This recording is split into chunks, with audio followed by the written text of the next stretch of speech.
السلام علیکم میرے پیارے دوستوں۔ بیان کیا جاتا ہے کہ چند سال پہلے ایک جماعت مانسہرے سے آگے ایک چھوٹے سے قصبے میں گئی۔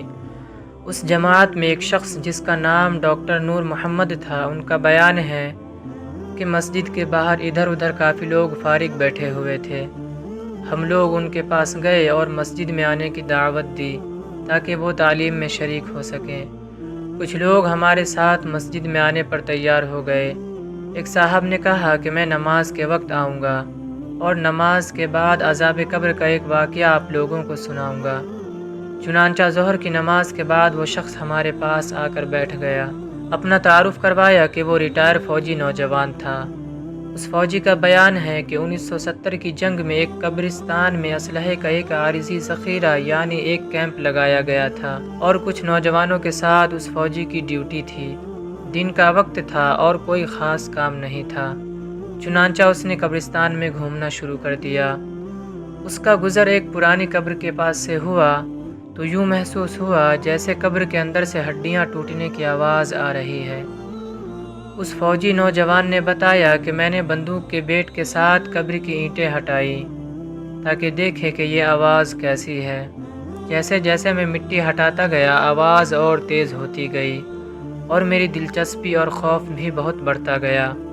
دن کا وقت تھا، روشنی خوب پھیلی ہوئی تھی۔ کیا دیکھتا ہوں کہ قبر کے اندر انسانی ہڈیوں کا ایک ڈھانچہ پڑا ہوا ہے اور اس پر چوہے کی شکل کا ایک جانور بیٹھا ہوا ہے، اور جب وہ اپنا منہ اس ڈھانچے کے اوپر مارتا ہے تو سارا ڈھانچہ اکڑ جاتا ہے اور ہڈیوں کی ٹوٹنے اور چٹکنے کی آواز آتی ہے۔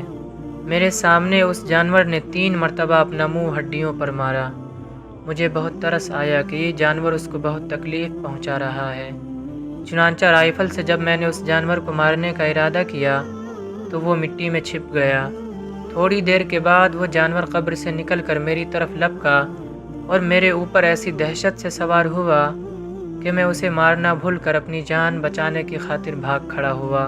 کافی دور جانے کے بعد میں نے مڑ کر دیکھا، وہ جانور میرے پیچھے تیزی سے بھاگا آ رہا تھا۔ قریب ہی میں پانی کا ایک گڈھا تھا۔ اس جانور سے بچنے کے لیے میں اس گڈھے میں کود گیا۔ میں نے پیچھے مڑ کر دیکھا کہ جانور گڈھے کے کنارے پر آ کر رک گیا ہے اور کچھ دیر کے بعد اس نے اپنا منہ پانی میں ڈال دیا۔ اچانک پانی کھولنے لگا۔ میں بھاگ کر پانی سے باہر نکلا۔ میری ٹانگیں جل رہی تھی اور وہ لال ہو چکی تھی اور اس میں چھالے پڑ چکے تھے۔ درد کی شدت سے میرا چلنا محال ہو گیا تھا۔ میں نے اپنے ساتھی کو آواز دی تو جب میں نے پیچھے مڑ کر دیکھا تو کچھ نہ تھا بلکہ وہ جانور غائب ہو چکا تھا۔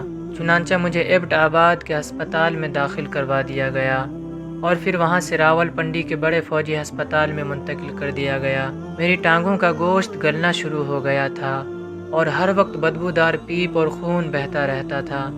کسی علاج سے افاقہ نہیں ہوا مگر مرض بڑھتا گیا۔ جیسے جیسے دوائی لگتی رہی ویسے ویسے جسم سے گوشت علیحدہ ہوتا گیا۔ اس وقت دونوں ٹانگوں کی صرف ہڈیاں بچ گئی ہیں۔ گوشت آہستہ آہستہ گل کر علیحدہ ہو چکا ہے اور ہر وقت مردے کی سی بدبو آتی رہتی ہے۔ پھر اس شخص نے ہمیں اپنی دونوں ٹانگیں دکھائیں جن پر پٹیاں بندھی ہوئی تھیں۔ اللہ تعالی ہمیں اور آپ تمام مسلمان بھائیوں کو عذاب جہنم اور عذاب قبر سے محفوظ رکھے، آمین۔ اس واقعے سے ہمیں یہ سبق ملتا ہے کہ بے شک بعض دفعہ اللہ تعالیٰ لوگوں کی عبرت کے لیے دنیا میں ہی اپنے عذاب کا مشاہدہ کرا دیتے ہیں، جیسا کہ اس واقعے میں بھی آپ نے دیکھا۔